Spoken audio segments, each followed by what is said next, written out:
Palavra inicial. Convido você a abrir a sua Bíblia no livro de Atos dos Apóstolos, capítulo de número 12.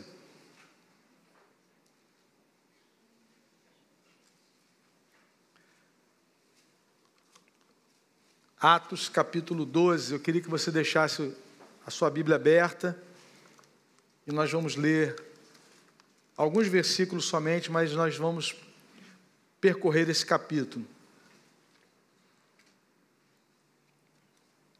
Atos 12, a partir do versículo 1. A palavra do Senhor diz assim: nessa ocasião, o rei Herodes prendeu alguns que pertenciam à igreja com a intenção de maltratá-los, e mandou matar à espada Tiago, irmão de João. Vendo que isso agradava aos judeus, prosseguiu, prendendo também Pedro durante a festa dos pães sem fermento. Tendo prendido, lançou no cárcere, entregando para ser guardado por 4 escoltas de 4 soldados cada uma. Herodes pretendia submetê-lo a julgamento público depois da Páscoa. Pedro, então, ficou detido na prisão, mas a igreja orava intensamente a Deus por ele. Na noite anterior ao dia em que Herodes iria submetê-lo a julgamento, Pedro estava dormindo entre 2 soldados, preso com 2 algemas, e sentinelas montavam guarda à entrada do cárcere. Repentinamente apareceu um anjo do Senhor, e uma luz brilhou na cela. Ele tocou no lado de Pedro e o acordou. Depressa, levante-se, disse ele. Então as algemas caíram dos punhos de Pedro. O anjo lhe disse: vista-se, calce as sandálias, e Pedro assim fez. Disse-lhe ainda o anjo: ponha a capa e siga-me. E saindo, Pedro o seguiu, não sabendo que era real o que se fazia por meio do anjo. Tudo lhe parecia uma visão.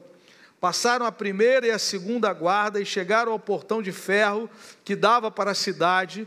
Este se abriu por si mesmo para eles, e passaram.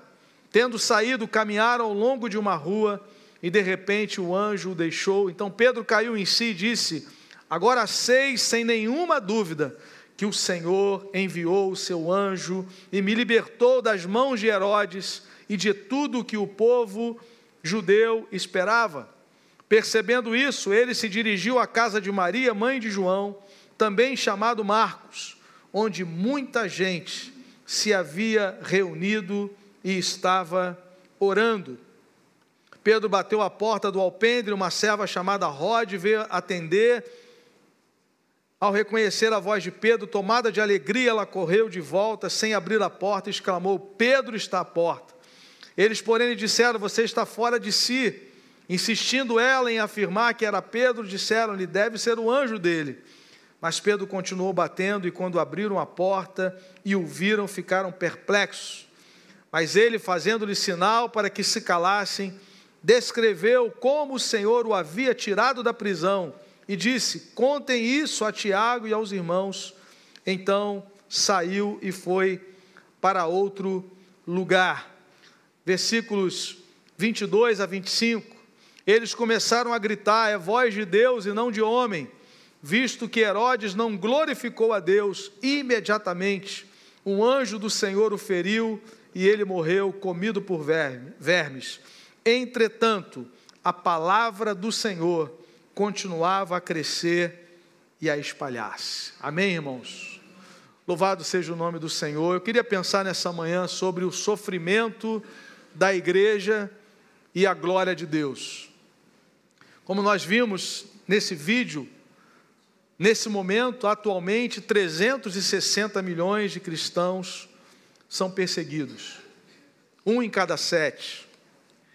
Nós vimos recentemente uma reportagem de uma família da Coreia do Norte, um menino, e toda a sua família foi condenada à prisão perpétua porque o seu pai foi visto lendo a Escritura, lendo a palavra de Deus. Talvez você fique pensando, mas isso em pleno século 21, né?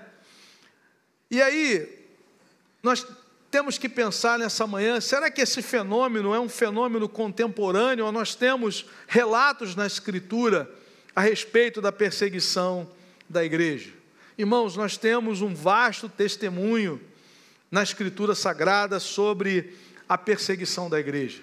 Nós poderíamos partir dos evangelhos, nós poderíamos entrar no livro de Atos dos Apóstolos, nós poderíamos citar as prisões dos apóstolos, mas eu queria me concentrar nessa manhã, nesse texto de Atos capítulo 2, um texto que eu já falei em outros momentos aqui na igreja, e eu queria fazer aqui pelo menos 3 destaques importantes sobre essa realidade aqui nessa passagem. O primeiro destaque é exatamente sobre o sofrimento da igreja. O sofrimento que homens e mulheres, discípulos e discípulas de Jesus, começaram a enfrentar já no primeiro século. E aqui nós temos, nesse texto, 3 manifestações desse sofrimento. Primeiro, a prisão. O texto diz aí, no versículo 1, nessa ocasião, o rei Herodes prendeu alguns que pertenciam à igreja. E quando nós olhamos bem para o relato do texto, ele prendeu 2 líderes da igreja. 2 dos principais líderes, né, dos apóstolos de Jesus Cristo. Os irmãos sabem que Jesus tinha um grande número de discípulos, e dentre esses discípulos ele escolheu 12 apóstolos. E desses 12 apóstolos, Pedro, Tiago e João foram aqueles que andaram mais próximos de Jesus. Parece que Herodes faz isso propositadamente. E ele separa, ele manda prender Tiago e Pedro. Então nós temos aqui o primeiro elemento relacionado ao sofrimento, que foi a prisão. O texto ainda nos informa que há também relato aqui de maus tratos. A palavra diz, com a intenção de maltratá-los. Isso aqui era um aviso para a comunidade cristã. Olha como nós tratamos os líderes de vocês. Obviamente com a intenção de inibir o crescimento da igreja, de tentar paralisar a igreja com essa informação. É isso que acontece. Um dos aspectos da perseguição, do ponto de vista daquele que está executando a perseguição, é tentar deixar um aviso claro, evidente, do que vai acontecer se isso continuar a acontecer aqui debaixo da nossa autoridade. E ainda, irmãos, o texto nos fala de morte. A palavra diz, e mandou matar, verso 2, a espada, Tiago, irmão de João. Há umas 2 semanas o presbítero Leonardo pregou sobre essa realidade, né? Jesus perguntando ali para eles, se eles estavam, a Tiago e a João, se eles estavam prontos e preparados para passarem por um batismo de sofrimento. E de fato aconteceu aqui, talvez mais cedo do que Tiago imaginasse, ele foi morto ao fio da espada. Então vejam, irmãos, o sofrimento por causa de Cristo e por amor ao Evangelho é uma realidade inseparável de um verdadeiro discípulo de Cristo. E é interessante nós percebemos que o Senhor Jesus advertiu os nossos irmãos, os primeiros discípulos dele, sobre essa realidade. Poderíamos também nessa manhã citar vários momentos, várias ocasiões em que Jesus tratou disso. Eu quero somente citar em 3 momentos. O primeiro deles, nas bem-aventuranças. Mateus capítulo 5, vejam ali Jesus já caminhando para o final das bem-aventuranças, ele declara nos versículos de 10 a 12. Mateus 5, de 10 a 12. Bem-aventurados, felizes, né? Os perseguidos por causa da justiça, pois deles é o reino dos céus. Bem-aventurados serão vocês quando por minha causa. Eu queria chamar a sua atenção para essa expressão de Jesus que vai aparecer em outros momentos. Não é uma perseguição por outras razões, mas Jesus é muito específico quando ele diz: bem-aventurados serão vocês quando por minha causa os insultarem, os perseguirem e levantarem todo tipo de calúnia contra vocês. Alegrem-se e regozijem-se, porque grande é a sua recompensa nos céus. Pois da mesma forma perseguiram os profetas que viveram antes de vocês. Então Jesus já nas bem-aventuranças, quando ele está ali tratando do início da vida, como é o perfil de alguém que pertence ao reino de Deus, começando com bem-aventurados os humildes de espírito, porque é impossível alguém pertencer ao reino de Deus sendo uma pessoa prepotente. Nós só entramos no reino de Deus por causa da obra de Jesus na cruz. Então, ser prepotente, ser arrogante, é incompatível com a fé cristã. Por isso que Jesus fala que a primeira bem-aventurança é o humilde de espírito. Porque para entrar no reino de Deus, Jesus diz, precisa ser como uma criança. Precisa reconhecer a sua limitação, a sua incapacidade, e nos rendermos ao seu amor e reconhecermos a sua obra em nosso lugar. Jesus também, no sermão profético, Mateus capítulo 24, ele apresenta a perseguição como um dos sinais da sua vinda. Às vezes nós focamos em alguns outros sinais que talvez para nós sejam mais evidentes, mas vejam que Jesus ali naquele contexto, falando de terremotos, de epidemia, falando de uma série de situações que antecederiam a sua vinda, no versículo 9 ele diz assim: então eles os entregarão para serem perseguidos e condenados à morte, e vocês serão odiados por todas as nações por minha causa. Por minha causa, por causa de Cristo, por causa do evangelho que nós professamos. Jesus disse que isso iria acontecer. E também, irmãos, nós vemos o Senhor Jesus afirmando essa realidade, prevenindo os seus discípulos em João capítulo 15, na última semana do seu ministério terreno. O contexto era Jesus preparando os seus discípulos, avisando que o Espírito Santo viria para estar com eles para sempre, seria o Consolador, seria o Mestre, seria aquele que iria ensiná-los sobre todas as coisas. E João capítulo 15, a partir do versículo 18, Jesus declara: se o mundo os odeia, também tenham em mente que antes me odiou. Veja o verso 19, que coisa interessante. Se vocês pertencessem ao mundo, ele os amaria, como se fossem dele. Todavia, vocês não são do mundo, mas eu os escolhi, tirando-os do mundo, por isso o mundo os odeia. Lembrem-se das palavras que eu lhes disse: nenhum escravo é maior do que o seu senhor. Se me perseguiram, também perseguirão vocês. Se obedeceram à minha palavra, também obedecerão a de vocês. Tratarão assim vocês por causa do meu nome, pois não conhecem aquele que me enviou. Então vejam, irmãos, por minha causa, por causa do meu nome, por causa do evangelho, por amor ao reino, essa é a razão. E Jesus diz de uma forma muito objetiva, isso acontece porque nós fomos escolhidos, nós saímos desse esquema. Essa é a palavra ali, quando Paulo diz: não vos conformeis com este século, não se enquadrem. Nós saímos desse sistema hostil que odeia a Deus.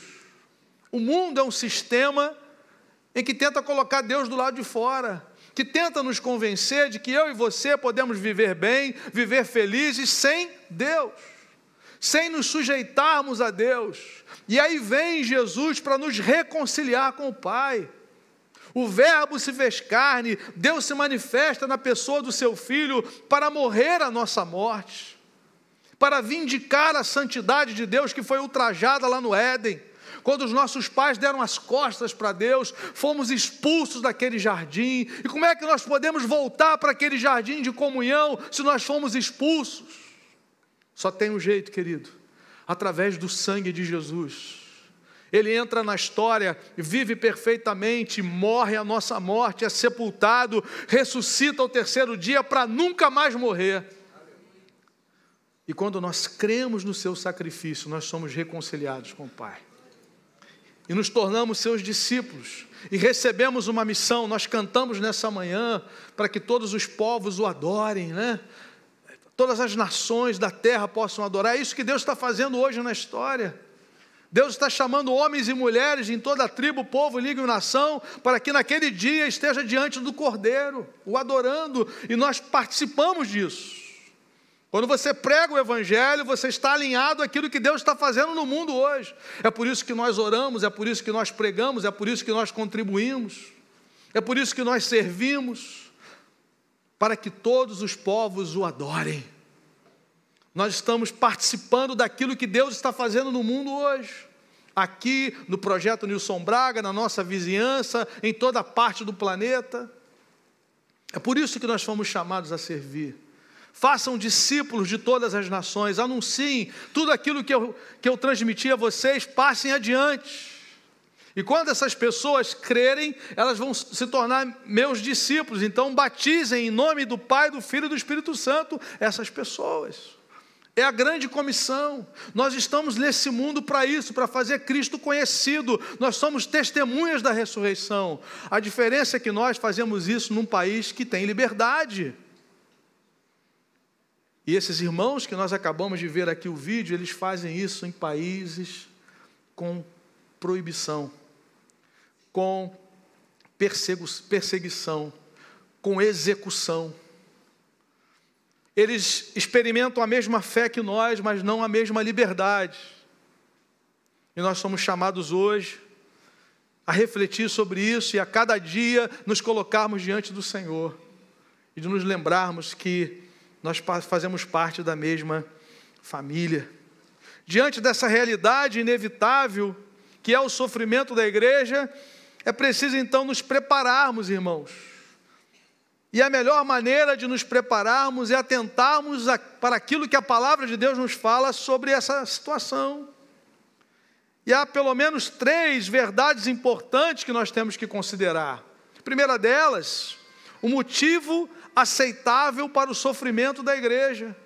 E nós vimos aqui nessa manhã o motivo aceitável para o sofrimento da igreja por causa de Cristo, por causa do Evangelho. Veja comigo Marcos capítulo 10, um outro texto.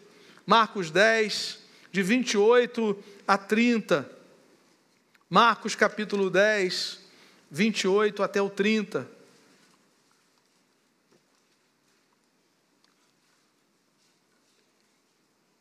A palavra do Senhor nos diz: então Pedro começou a dizer-lhe: nós deixamos tudo para seguir-te. Respondeu Jesus: digo-lhes a verdade, ninguém que tenha deixado casa, irmãos, irmãs, mãe, pai, filhos ou campos, percebam agora, por causa de mim e do Evangelho, deixará de receber 100 vezes mais, já no tempo presente, casas, irmãos, irmãs, mães, filhos e campos, e com eles perseguição, e na era futura a vida eterna. Então, o motivo aceitável para o sofrimento da igreja é exatamente por causa de Cristo e do Evangelho. O apóstolo Pedro chega a citar na sua carta: não sofra como assassino, não sofra como ladrão, não sofra como quem se intromete na vida alheia. Não é esse tipo de sofrimento. Há sofrimentos que nós mesmos causamos. Mas o que a Bíblia está falando, o que Jesus está alertando é sofrimento por causa de Cristo, por causa do Evangelho, por causa do reino de Deus, pela nossa posição agora como cidadão do reino dos céus. Você agora é aquele funcionário que não aceita mais propina. E tem alguns irmãos de Portugal que participam conosco. Propina lá é o pagamento da faculdade. Não tem nada a ver, né? Mas a nossa conotação aqui é outra, né? Você é aquele funcionário que agora, por amor a Cristo, não aceita mais aqueles esquemas. Você é aquela jovem agora que entendeu que nascendo de novo, o seu corpo é para a glória de Deus. Você agora, meu irmão, administra o seu dinheiro de outra forma, lida com o sexo oposto de outra forma. Você agora é um discípulo de Cristo. E essas posições começam a nos deixar desconfortáveis e vulneráveis. Jesus diz, sabe por quê? Porque vocês agora saíram desse esquema. Eu escolhi vocês. Eu tirei vocês desse ambiente de trevas. Vocês foram livres, libertos agora pelo meu poder, pelo poder do meu evangelho. Vida nova, vida transformada para a glória de Deus. Segunda verdade importante a considerarmos nesse preparo, porque nós não sabemos, irmãos, até quando teremos liberdade no nosso país. Quanto mais se aproxima a vinda de Cristo, nós percebemos que esse é um espírito que age no mundo todo. Alguns países, irmãos, em que enviavam missionários, hoje pessoas não conseguem pregar em praça pública mais. São proibidas. Países que mandaram missionários para o mundo afora, bancaram, enviaram recursos financeiros, hoje as pessoas têm dificuldade. Uma senhora recentemente orando na Inglaterra, na frente de um hospital que pratica aborto, ela estava só orando, e alguém se incomodou com aquilo e chamou a polícia. Inglaterra, que enviou missionários mundo afora. Então, irmãos, nós caminhamos para esse momento, e sabe o que vai acontecer? Só vão permanecer os nascidos de novo, porque com uma espada apontada para a cabeça, só fica quem nasceu de novo. Em tempos de paz, todo mundo é crente. Com vento favorável, todo mundo é cristão. Meu irmão, com uma espada apontada para a tua cabeça, com um fuzil armado para você, com uma pistola já apontada e armada, e a grande pergunta é: você quer negar Cristo? É isso que nossos irmãos têm enfrentado o mundo afora. E muitas vezes nós não paramos para refletir nisso. Então, a primeira questão importante a considerarmos é um motivo aceitável para a perseguição, para o sofrimento da igreja. Quando ela é fiel a Cristo, quando ela é fiel à palavra. Uma outra realidade importante é o privilégio do sofrimento que nós temos por amor a Cristo. Se você abrir a sua Bíblia em Filipenses capítulo 1, no versículo 29, o apóstolo Paulo vai dizer que nos foi dada a graça não somente de crer em Cristo, mas também de padecer por Ele. Paulo chama isso de graça. Foi nos dado, foi nos concedida a graça de não somente crer. Há uma graça no crer, amém? Nós cremos pela graça, nós somos salvos pela graça mediante a fé. Nós não produzimos fé, o nosso coração produz dúvida, naturalmente. Depois da desconexão com Deus, o nosso coração é uma fábrica de ídolos, é uma fábrica de dúvidas. Mas a fé vem pelo ouvir e ouvir a palavra de Deus. Ouvir a pregação de Cristo. Se você crê hoje, isso é obra da graça de Deus, porque Jesus é o autor e consumador da fé. Você crê em Jesus Cristo, você adora Jesus Cristo, você serve a Jesus Cristo, a graça de Deus te alcançou. A graça de Deus me alcançou. Mas Paulo diz que nós não recebemos somente a graça de crer, mas nós também recebemos a graça de padecer por Ele. Padecer por Cristo. Amém, amados? Isso é um privilégio maravilhoso para cada um de nós. É uma perspectiva completamente diferente. A perspectiva do mundo é que isso é uma derrota. Quando nós vemos essa realidade aqui, vemos esses vídeos, famílias destruídas, aldeias destruídas, escolas destruídas, na perspectiva humana, isso é uma derrota para essas pessoas. Mas para Jesus, Ele recebe isso como adoração. Aliás, se você olhar as bem-aventuranças que aparecem em Lucas também, no texto paralelo de Mateus 5, depois das bem-aventuranças, Jesus vai falar dos ais. Ai de vós. E um deles é: ai de vós quando todo mundo aplaude vocês, quando todo mundo elogia vocês. Jesus fala assim: fizeram a mesma coisa com os falsos profetas. Quando há muita aceitação, quando não há incômodo, presta atenção, verifique a motivação do seu coração e verifique que evangelho está sendo pregado e vivido por você. Então, querido, sofrer por amor a Cristo é privilégio. Terceira realidade importante é a recompensa. A Bíblia sempre vai falar, ao mesmo tempo que fala do sofrimento, ela vai falar daquilo que nos espera. Nós lemos em Mateus 5, Jesus falando, é grande o vosso galardão no céu, mas olhe Romanos capítulo 8, versículo 15 até o versículo 17. A palavra do Senhor diz assim, Romanos 8, 15 a 17. Pois vocês não receberam um espírito que os escravize, para novamente temerem, mas receberam o Espírito que os adota como filhos, por meio do qual clamamos, Abba, Pai. O próprio Espírito testemunha ao nosso Espírito que somos filhos de Deus. Essa é a nossa identidade agora em Cristo. Se somos filhos, diz o verso 17, então somos herdeiros, herdeiros de Deus, e co-herdeiros com Cristo, se de fato participamos dos seus sofrimentos, para que também participemos da sua glória. Amém, irmãos? Que privilégio. Sofremos, somos unidos a Cristo no sofrimento, mas também seremos unidos a Cristo na glória que está por vir.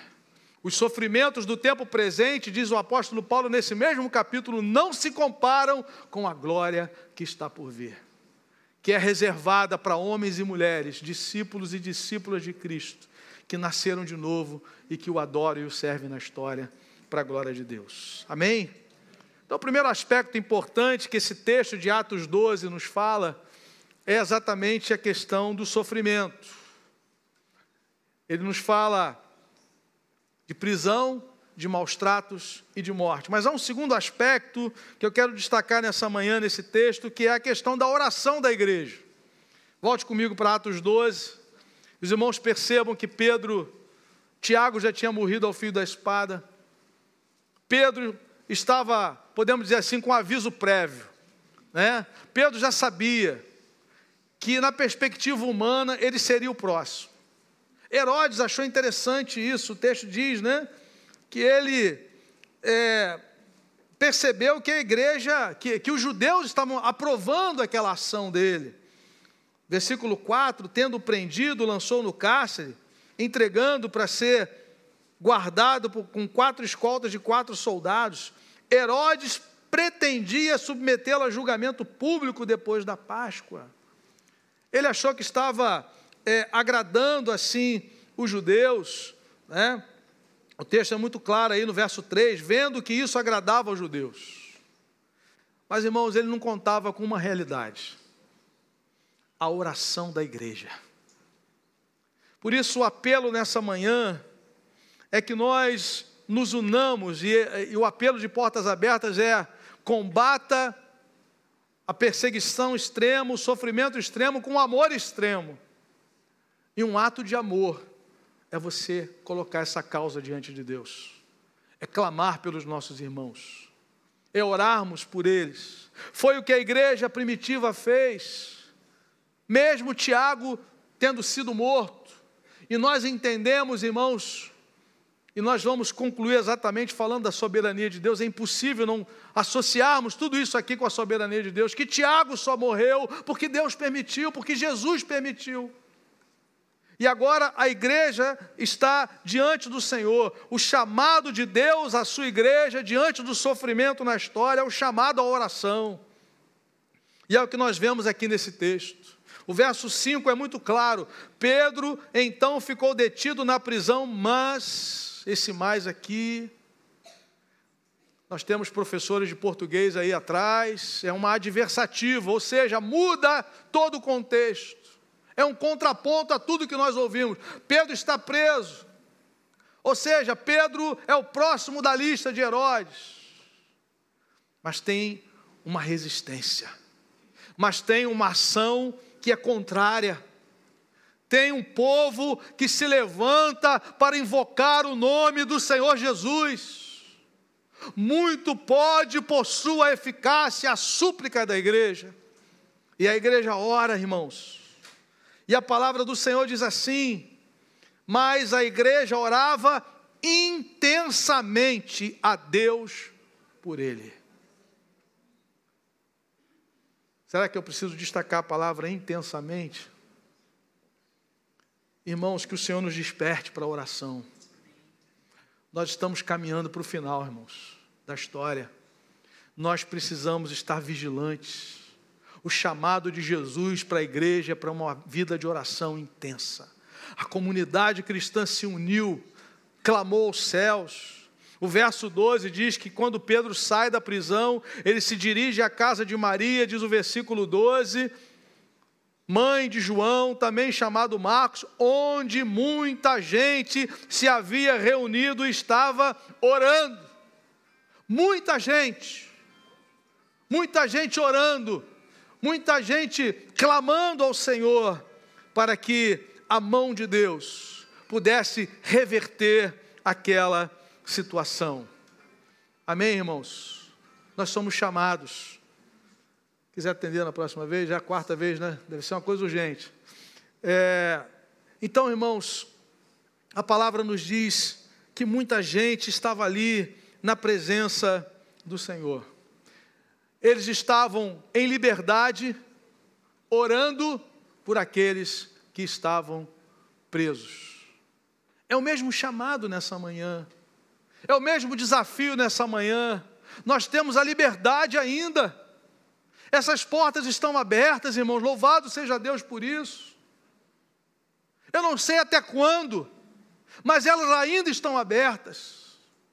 Você ainda pode pregar o evangelho para os seus amigos, para os seus familiares. Eu não sei até quando publicamente, mas ainda temos essa oportunidade. Essa semana eu estava lendo o Salmo 137 mais uma vez. Os judeus estão ali com as harpas penduradas nos salgueiros. Os babilônios diziam assim, toca alguma música lá de Sião. E eles disseram, como é que nós podemos cantar os hinos do Senhor em terra estranha? Eles não estão mais em Jerusalém. Eles não têm mais acesso ao templo. Mas a pergunta que eu faço, e quando eles podiam? E quando eles tinham a oportunidade, o que eles fizeram? Viraram as costas para Deus, disseram, não, nós temos o templo, nós temos os profetas, nós temos o sacerdócio, ninguém toca na gente, esse templo aqui quem levantou foi Salomão, quem deu a oferta foi Davi, Davi colocou dinheiro dele, fez pix dele direto para a conta de Salomão, ninguém mexe com a gente, é um povo que tinha nome de que vivia, mas estava morto. O que nós temos feito com o tempo que nós temos de liberdade, de pregar, de orar, de nos reunirmos, de estudar mais a palavra de Deus, de nos aprofundarmos em Cristo? O que nós temos feito com a nossa liberdade? Por isso, irmãos, é necessário orarmos a Deus, para que o Senhor nos desperte, para que haja um despertamento espiritual nas nossas vidas. Às vezes nós queremos fazer coisas quando o tempo já passou, quando a oportunidade passou. Por que eu não fiz isso? Por que eu não evangelizei aquele amigo? Por que eu não visitei fulano? Meu irmão, faz agora. Porque para onde nós vamos não há obras como aqui. Eu sempre digo, não adianta você querer evangelizar no céu. Quem está lá já foi evangelizado. Amém, irmão? Só está lá porque foi evangelizado. Tem um ministério de cura, vou orar por todos os enfermos no céu. Não tem nenhum lá, irmão. Tudo com o corpo glorificado, colesterol tinindo, pressão 12/8, comendo doce à vontade, média de glicose 90, 85, 72. Não adianta você querer orar no céu, evangelizar no céu, meu irmão. É agora. Porque senão a gente vai fazer igual o judeu, vai pendurar a harpa e vai dizer, não vou cantar mais. Porque eles agora estavam debaixo de perseguição, de proibição.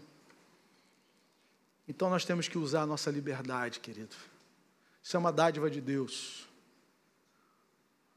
As oportunidades de servir, de contribuir, de se envolver. Em nome de Jesus. Estávamos aqui ontem de manhã no bazar. Nossa irmã Gil ali, aferindo pressão arterial, glicemia das pessoas. Às vezes as pessoas abriam o coração. Isso aqui é emocional, está desse tamanho aqui por causa da emoção, e a gente está ali, podendo orar pelas pessoas, 15 dias, 2 sábados por mês, você pode vir aqui orar pelos nossos vizinhos, amigos, pregar o evangelho, Tânia está ali recebendo, diz assim, o culto aqui é 10 horas, 10h30 e 18 horas. Né? A pessoa, ao invés de receber o troco, recebe o troco e um convite.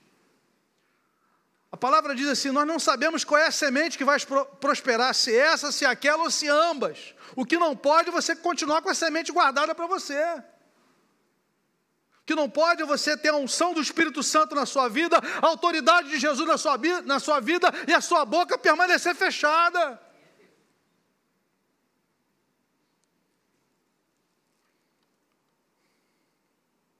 Irmãos, ao mesmo tempo, eu tenho falado isso aqui, nós fizemos o mês de janeiro, um mês de oração aqui na igreja, e nós tínhamos alguns pedidos de oração, e a gente sempre orava pela igreja perseguida, alguns irmãos estavam aqui sempre, e ao mesmo tempo eu sempre recomendo isso, e isso é uma prática que eu tenho feito na minha vida,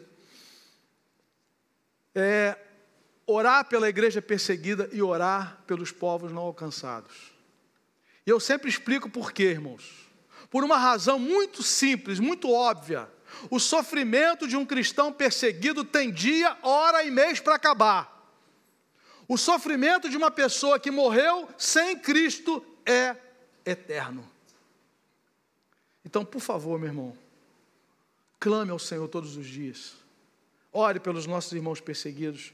Ore pelos povos não alcançados. Você imagina você nascer, passar a sua infância, a sua adolescência, a sua juventude, a sua maioridade, a sua velhice, sem ouvir falar de Jesus.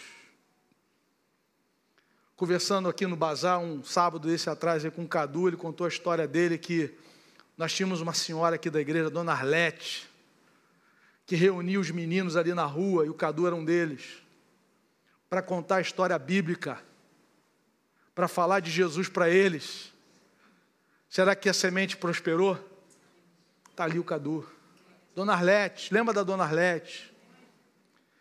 Levei a Dona Arlete com câncer, lá no Hospital do Câncer, lá no INCA, ela deitada no meu lado, cheia de dores, não abriu a boca para reclamar do Senhor. Só disse, Jesus é bom, pastor, Jesus é bom. Esse tipo de gente já passou por aqui, já.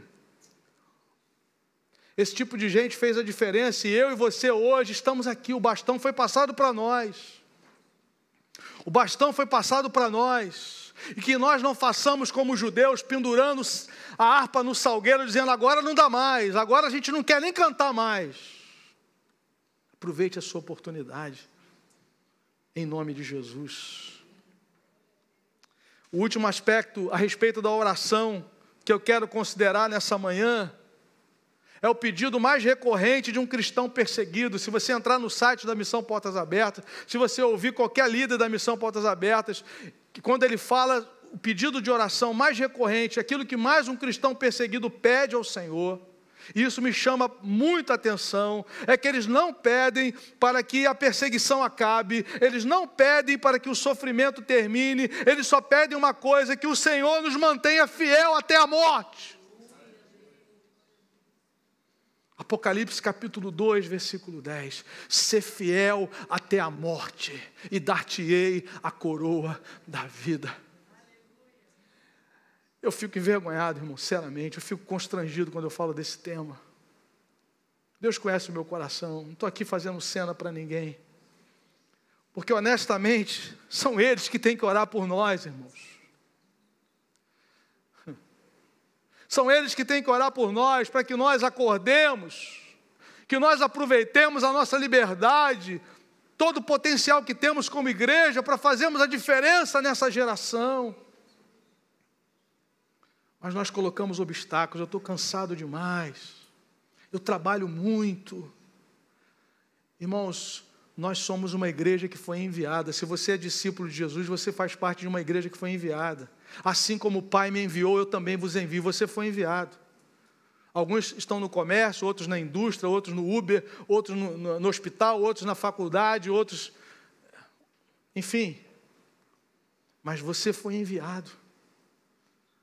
Nós tínhamos um mito no passado de que enviados eram os líderes, que os missionários eram aqueles especiais que atravessavam o oceano. Você é um missionário de Deus na história. Você é adolescente na escola, você é uma missionária do Senhor. E o cristão perseguido, ele diz: Senhor, mesmo que o calor dessa fornalha aumente, que a gente não venha negar o teu nome, que nós não neguemos o teu nome. Amém, irmãos? Terceiro destaque importante desse texto, a respeito do sofrimento da igreja, é a glória de Deus. Nós nunca podemos desconectar, irmãos, nada da nossa vida da glória de Deus. Nós existimos para a glória de Deus, nós fomos salvos para a glória de Deus. E se nós passamos por essa situação, o nosso Deus não está de braços cruzados, com os ouvidos tapados, com os olhos fechados. Não, Ele sabe, Ele gerencia tudo isso. Eu entendo que Lucas, ele abre o texto falando da morte de Tiago, e encerra o texto falando da morte de Herodes, e isso não está na Bíblia por acaso. O que Lucas está dizendo é o seguinte: quem gerencia tudo isso é o Senhor da igreja. Por que Tiago morreu? Porque Jesus permitiu. E Jesus foi glorificado pela morte de Tiago, sendo fiel até o final. O Senhor tem sido glorificado com os nossos irmãos perseguidos, sendo fiéis até o fim. E o Senhor foi glorificado quando Ele envia um anjo, em resposta à oração da igreja, para tirar Pedro daquela prisão. E Pedro não morre, e quem morre é Herodes, comido de vermes, porque não quis dar glória a quem merece glória. Só um na história merece glória. O seu nome é Jesus Cristo, o Filho do Deus vivo. Só Ele merece adoração. E Herodes morre diante da glória de Deus, e o texto termina de uma maneira linda no verso 24. Entretanto, a palavra de Deus continuava a crescer. Se o senhor Herodes, Vossa Excelência, achou que matando Tiago, a igreja ia parar, a palavra de Deus diz que a igreja continuou a crescer. A palavra de Deus começou a se espalhar. Aleluia! A glória é do Senhor da igreja. Sejam em liberdade, sejam cristãos perseguidos, nós vivemos para a glória de Deus. Aleluia!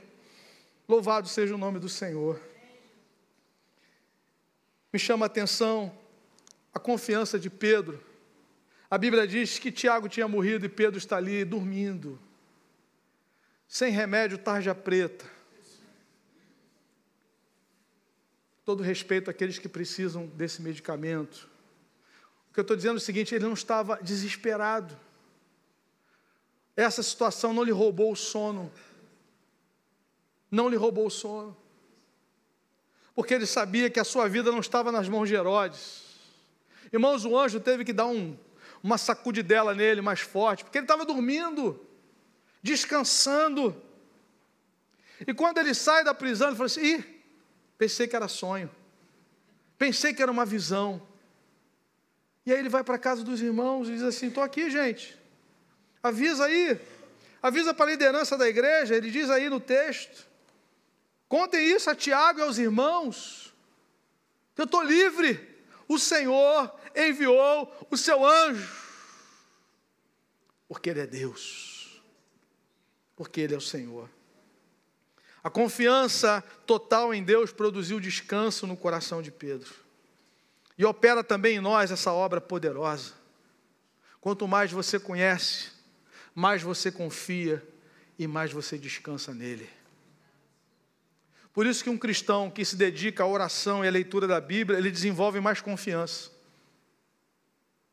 porque ele conhece mais a Deus.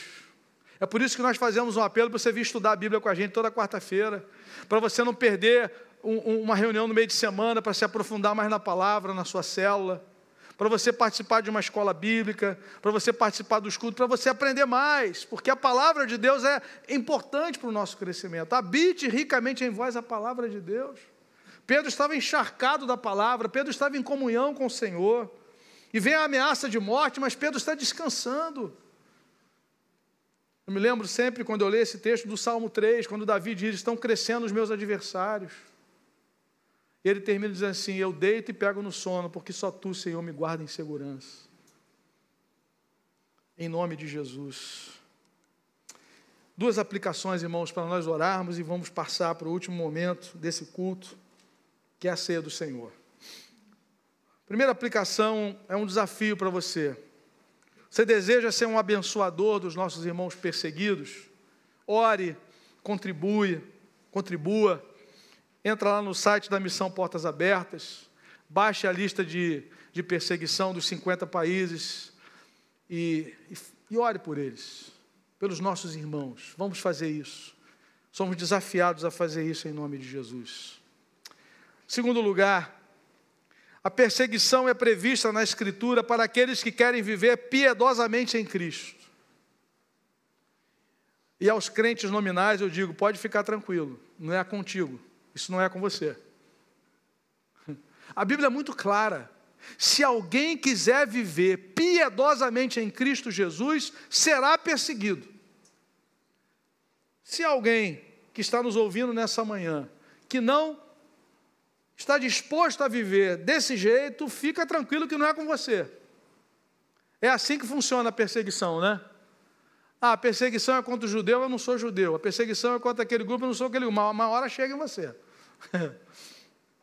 Porque a contagem é feita também com crente nominal. Mas, de uma forma objetiva, ela é direcionada àqueles que querem viver piedosamente em Cristo. Gente que quer ser fiel a Deus, gente que leva a Deus a sério, gente que consagra a vida a Cristo e ao Evangelho. Aí Paulo está dizendo: vai acontecer. Por isso devemos estar preparados. Nesse texto, Paulo diz assim: permaneça naquilo que você aprendeu. Fique firme na palavra. Toda a Escritura é inspirada. Esse é o contexto de 2 Timóteo 3. Que o Senhor nos ajude, irmãos, a passarmos por essa situação, que será inevitável, e que nós estejamos em Cristo, na videira, ligados, em comunhão profunda com o Senhor, em nome de Jesus. Amém? Vamos orar nesse momento, vamos ficar em pé, vamos orar pela igreja perseguida. Queria convidar o presbítero Leonardo para nesse momento levantar a voz. Nós como igreja vamos orar pelos nossos irmãos que estão ameaçados, que estão, alguns com armas apontadas contra a cabeça, alguns em contêineres. E a oração que eles pedem é a oração que nós devemos fazer também por nós. Eles pedem recorrentemente que nós sejamos fiéis até o final. Que nós não venhamos negar o nosso Senhor. Todo aquele que me confessar diante dos homens, eu confessarei diante do Pai que está nos céus. Todo aquele que me negar diante dos homens, eu também o negarei diante do Pai que está nos céus. Não temam aquele que mata o corpo e não pode fazer nada com a alma. Temam aquele que mata o corpo e lança no inferno. Esse é que deve ser temido. É esse que deve ser adorado. Que o Senhor nos ajude em nome de Jesus. Deus, eu quero te agradecer, porque nós temos a liberdade no nosso país de pregar a Tua palavra, de anunciar o Teu reino. Senhor, muito obrigado, mas que essa liberdade, Pai, que nós temos tido, Senhor, ela não seja um motivo de acomodação, Pai, da nossa parte. Deus, ajuda-nos a vivermos piedosamente, como diz a Tua palavra, independente das circunstâncias, Pai. Ajuda-nos, Senhor Deus, a vivermos de acordo com o padrão da Sua palavra, Pai. E quando isso acontece, Deus, quantas vezes, Pai, nós vamos enfrentar dificuldades, Pai. Dá-nos coragem, Senhor Deus, coragem que tem aqueles irmãos que estão sendo perseguidos nesse momento, Pai. Nessa hora eu quero clamar por esses irmãos, meu Pai. Deus, pedir que eles possam continuar firmes, Senhor Deus, anunciando o Teu Evangelho, Pai, e que a Tua igreja possa continuar crescendo nesses países, Deus, porque a gente vê, Pai, que nesses lugares o Teu Evangelho continua sendo pregado e a Tua palavra, Senhor Deus, Aleluia, sendo anunciada, Pai. E quantas pessoas têm tido encontro com o Senhor, quantas pessoas, meu Pai, têm Te confessado como Senhor e Salvador das suas vidas, Deus.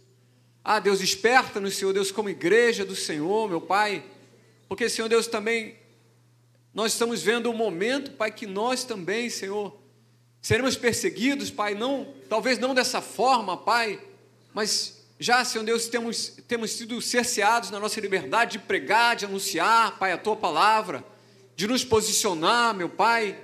Então, Deus, ao mesmo tempo que oramos por eles, Senhor Deus, para que o Senhor continue dando coragem, Pai, que eles continuem pregando a Tua palavra, Senhor, também pedimos que o Senhor tenha misericórdia de nós, meu Pai. Tenha misericórdia de nós que temos toda essa liberdade, Pai. Quantas vezes, Pai, não fazemos, Senhor, bom uso dessa liberdade que nós temos, Pai. Em nome de Jesus, Pai, dá-nos intrepidez, Pai, coragem para anunciar o Teu Evangelho, Deus. Em nome de Jesus nós choramos, Pai. Amém, Senhor.